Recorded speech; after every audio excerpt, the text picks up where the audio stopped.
into what is called or known as the sound current.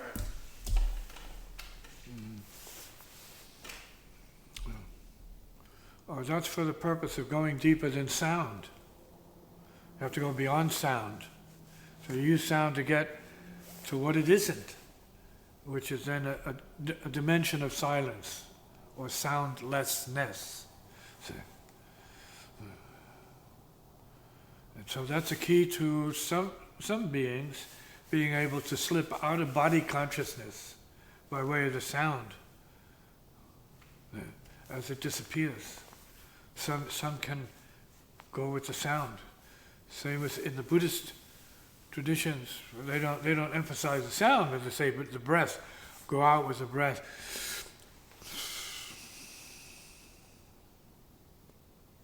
Follow the breath into the space of the room.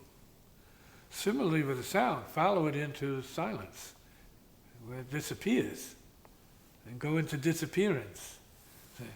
That means move beyond your gross sense of reality into the subtle, and then more deeply beyond that, if you can.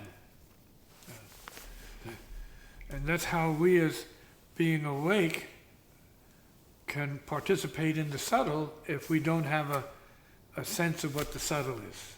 You follow your breath, or follow the sound into silence.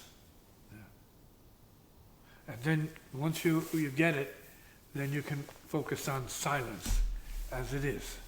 See? Soundlessness, present now.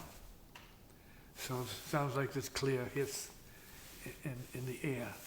It's like the sound of air. See? Space. See? Subtle. It's like higher energies. Be that. Be that. Be out of your body, be beyond your body into the etheric presence of space. Find peace. Find healing in it. Get out of your misery. Get out of your concerns, your problems, your neuroses. Get into peace, openness, enlightenment, ensoundment. Openness